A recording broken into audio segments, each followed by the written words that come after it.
A cloud of suspicion hangs over the deaths of Oscar-winning actor Gene Hackman and his wife, whose bodies were found in their Santa Fe home. No one had seen the couple for days, and authorities say they had been dead for some time.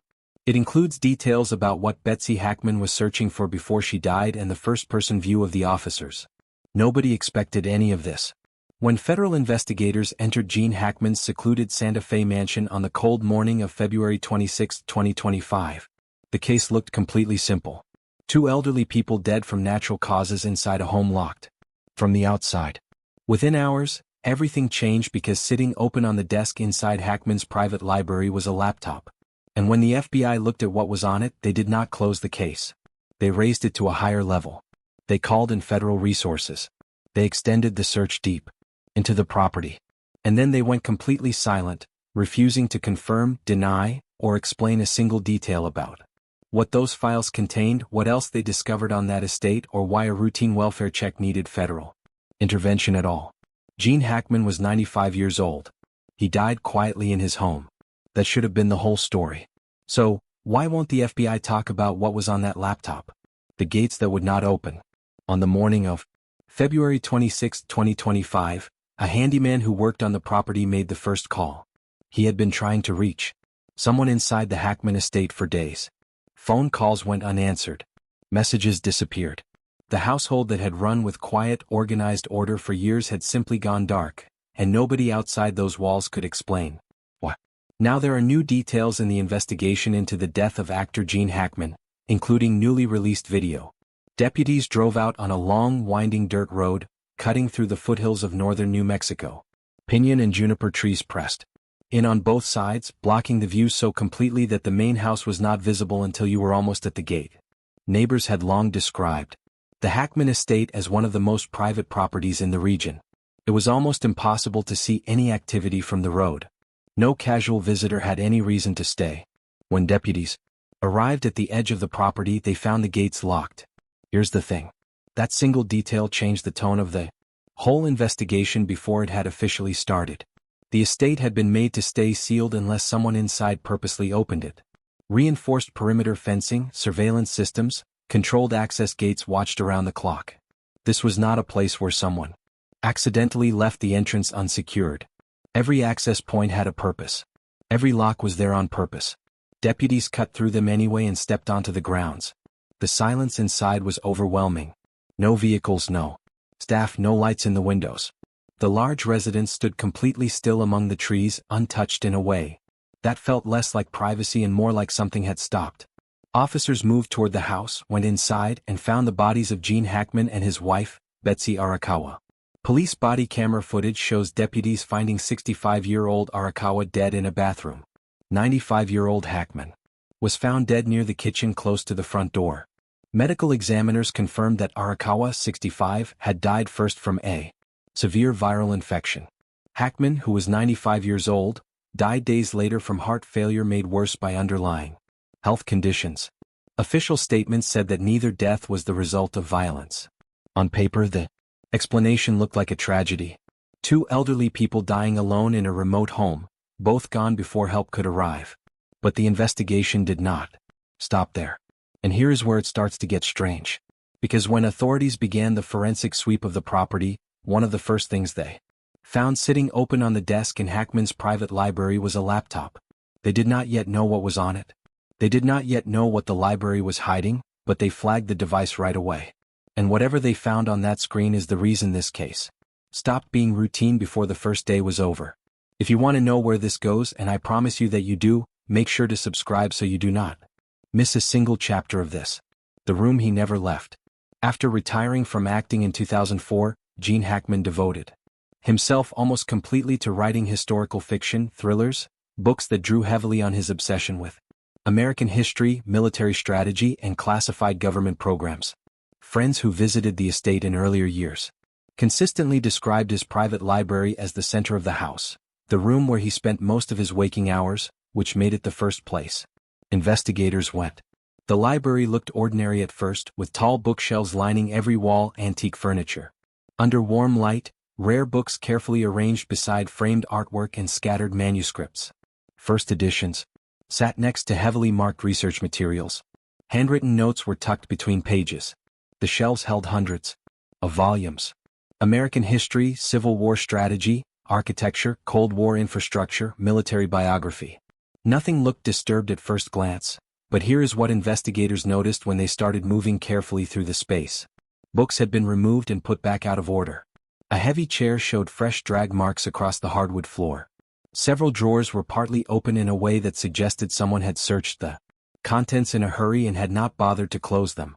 The dust patterns on certain shelves were uneven. Someone had been working in this room recently and they had not been careful about it.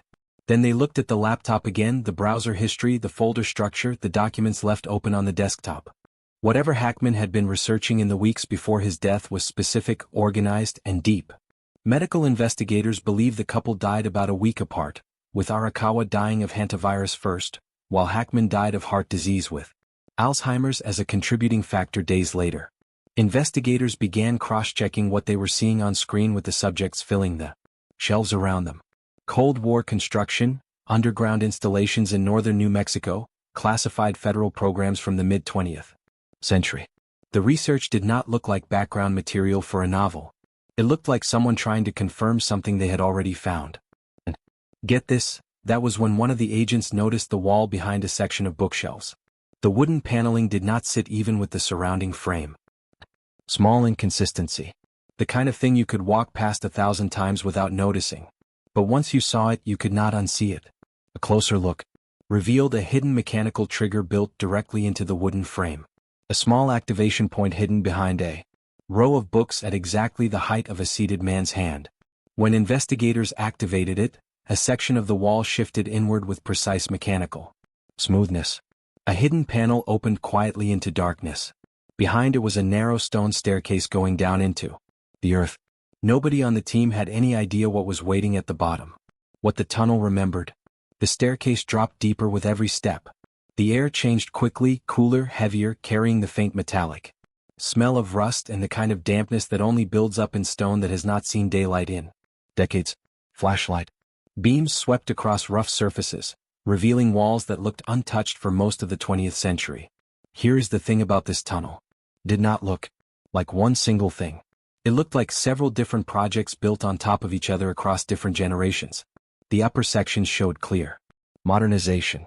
Concrete supports, steel braces, electrical conduit lines partly built into the walls as if someone had started the process of running power into the passage and then stopped halfway through. But deeper in, the material changed completely. The lower stonework was cut by hand. Traditional chisel marks, not machinery, uneven joints between stone blocks, the kind of rough workmanship connected with early 20th century digging rather than anything built after World War II. Engineers who later examined photographs of the tunnel structure concluded that the lower sections were likely built decades before the house above them, possibly as early as the first part of the 1900s. Let that sink in for a second. The tunnel beneath Gene Hackman's library may have already existed when he moved in. Someone else built it. Someone else reinforced it. Someone else hid the entrance inside the walls of what would later become his private study. And at some point between then and now, someone made sure the laptop sitting on the desk above it contained a very detailed record of what all of that meant. Santa Fe and the surrounding region have a well-documented history of underground construction. In the late 1800s and early 1900s, underground chambers were regularly built beneath homes, ranch properties, and trading outposts for temperature-controlled storage and shelter. And officials say Hackman's advanced Alzheimer's was so severe that he lived in their New Mexico house, or survived might be the better word, for a week with his wife's dead body before he also passed away. The geology of northern New Mexico, volcanic rock, sandstone, compacted earth, made tunneling more manageable than almost anywhere else in the country. Early prospectors carved exploratory shafts across the landscape. Some were reused. Some were reinforced and buried under expanding properties. Some simply disappeared from memory as ownership changed across generations. But the lower sections of this tunnel did not look like a food cellar or a storm shelter. They looked like the beginning of something built for a completely different purpose, something that continued somewhere else. And the staircase did not end at a dead wall. It ended in a room. What was inside that room is why federal investigators were still on the property.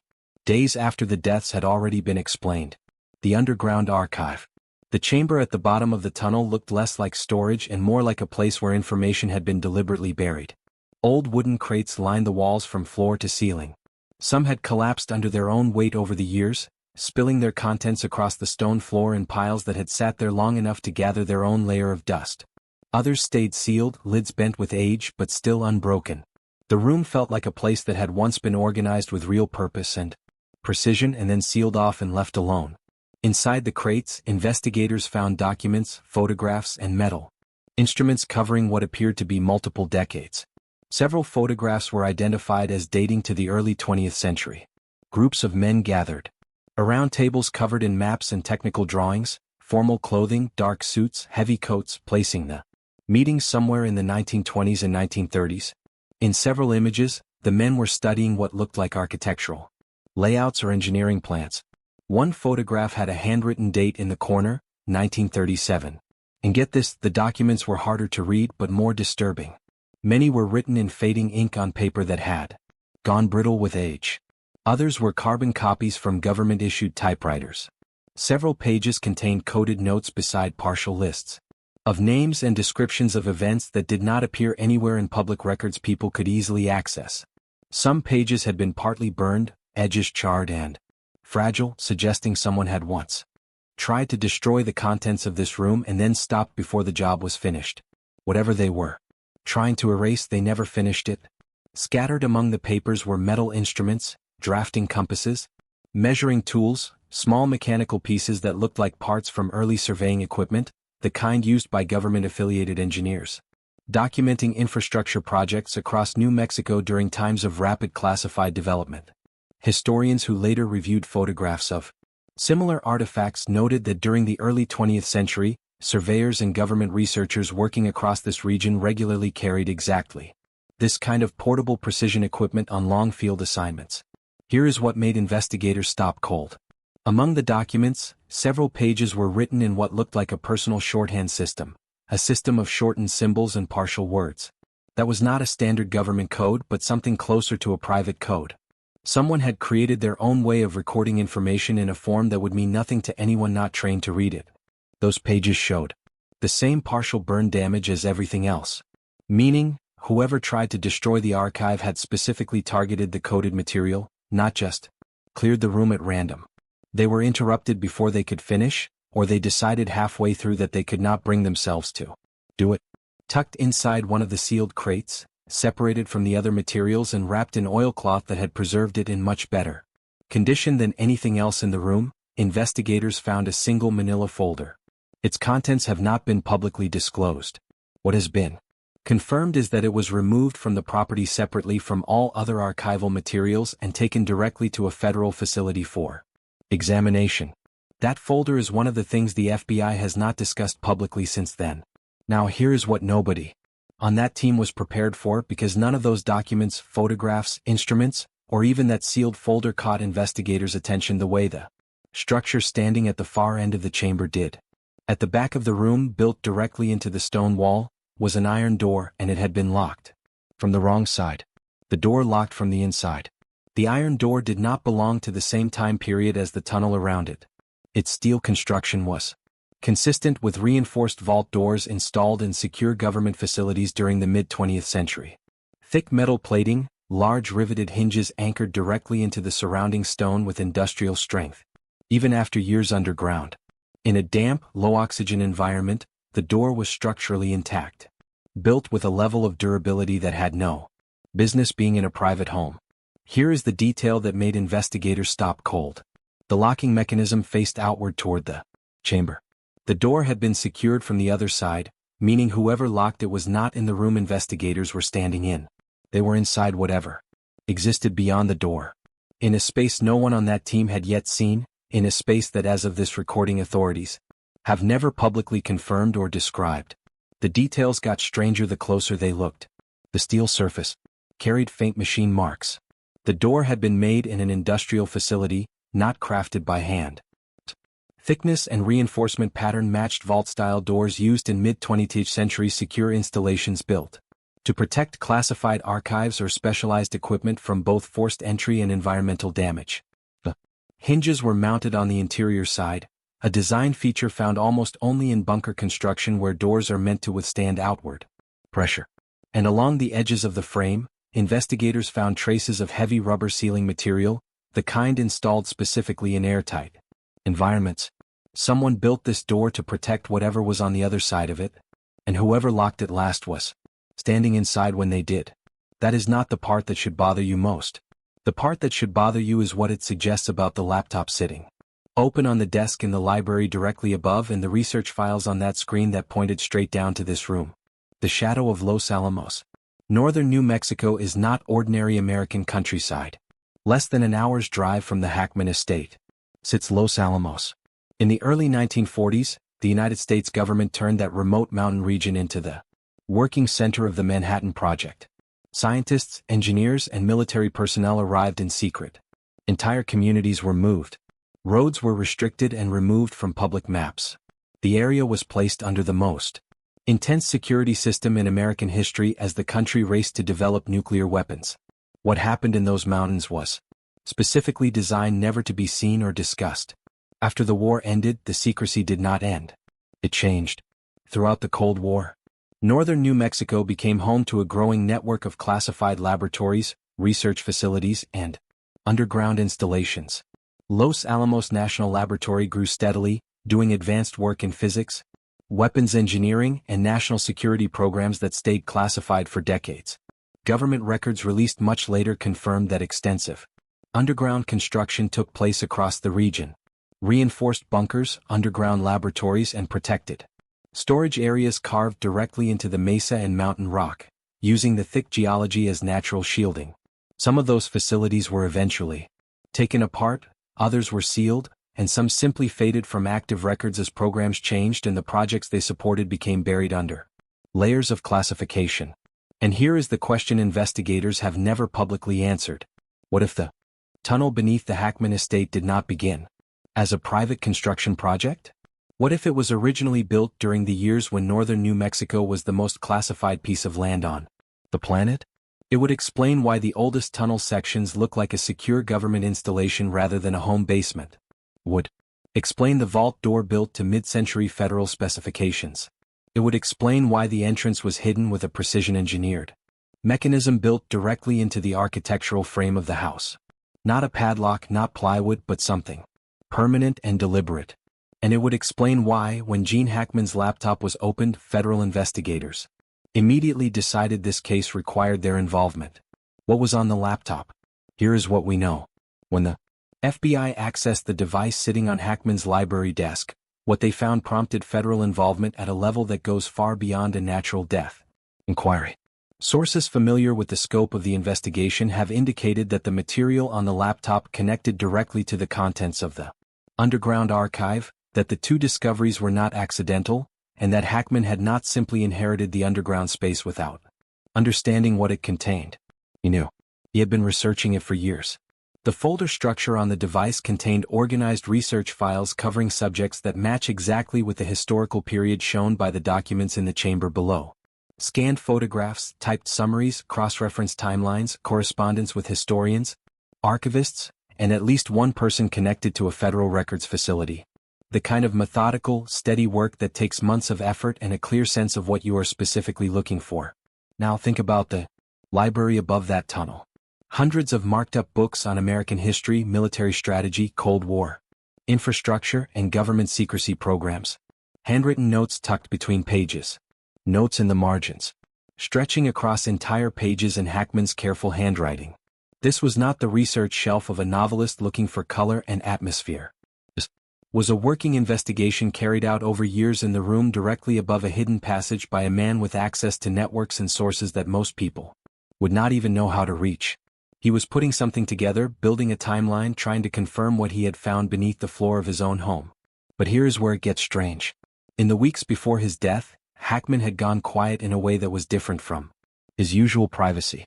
No outgoing calls, no scheduled visitors, no activity on the grounds visible from the road. The household that had operated with organized consistency for years went completely silent. That change in a man who had already built his whole life around controlled isolation carries a very different weight when placed next to what investigators found in that library. The laptop, the hidden Passage, the underground archive, the door locked from the inside, the federal response to 2 deaths officially attributed to natural causes. These are not the signs of a man quietly winding down. A life built around secrets. Gene Hackman spent his career playing characters who understood the weight of classified information. The French Connection, The Conversation, Enemy of the State, Absolute Power. Film after film, he played the kind of man who knew exactly where dangerous knowledge was kept and who understood exactly what happened to people who got too close to it. For a long time it was easy to see those roles as simply the work of a gifted actor with a talent for intensity. But look at them now from outside that Santa Fe estate, with federal vehicles on the property and investigators going down through a hidden staircase beneath his private library. And those performances take on a completely different quality. Here is what most people do not know about Gene Hackman. He was not just an actor who wrote novels on the side. He was a serious researcher. The people who worked with him described a man who spent months chasing primary sources, who contacted archivists and historians with the persistence of an investigative journalist, and who refused to settle for secondary accounts when original documentation might exist. His collaborators said, Hackman approached historical research like a detective on a cold case. Patient, methodical, and completely convinced the answer was always there if he looked hard enough. Now, place that character against the property he lived in for 20 years, a remote estate outside Santa Fe, reinforced perimeter fencing, surveillance systems, a library filled with marked books on Cold War infrastructure, classified government programs, and the underground construction history of northern New Mexico, a hidden mechanical passage. Behind a bookshelf, an underground archive with century-old documents, partly burned coded records, and a sealed folder removed by federal agents, and a laptop on the desk with enough material to turn a routine welfare check into a federal investigation. That is not a retirement. That is a project. None of this proves that Hackman was involved in anything illegal. But the estate around which he built his final years was not the simple retreat from public life it appeared to be from the road. What remains sealed since the investigation? No official statement has addressed the full scope of what was found beneath the Hackman property. The contents of the underground archive have not been publicly catalogued. The iron door has not been mentioned in any press conference. The connection between the laptop files and the chamber below the library has never been formally confirmed or denied. When journalists asked for clarification on the federal parts of the case, they were redirected to statements addressing only the confirmed causes of death, leaving every question about the property itself without a public answer. That silence is its own kind of information. Investigations that end cleanly get wrapped up and released. What they do not do is involve federal agencies, extended forensic sweeps, and the quiet removal of materials from an underground chamber that was not supposed to exist. The lack of any official explanation for the tunnel, the archive, the vault door, and the laptop files suggests that whatever was found is either still being processed, or has entered a level of classification that makes public disclosure unlikely now or ever. The tunnel beneath that library was built by someone, reinforced by someone else, hidden inside the walls of the house by someone after that, preserved through decades of ownership changes until the morning unanswered calls brought deputies to a locked gate on a cold February morning in 2025. Hackman may have been the first owner who truly understood what was down there.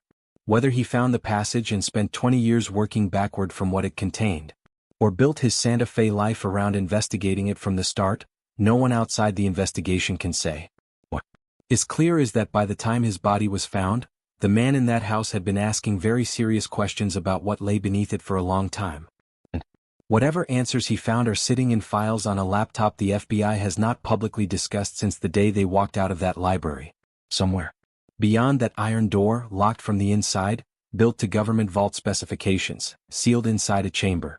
Beneath a dead man's private library, there is a room that has been waiting a very long time to be opened. The FBI knows what was on that laptop. They know what the archive contains. They may already know what is behind that door. If any of it ever becomes public, it will change everything we think we know about what Gene Hackman was doing in that house for the last 20 years of his life. If you want to be here when that story breaks, subscribe now, because the iron door, the laptop files, and the federal silence surrounding this case are not going away.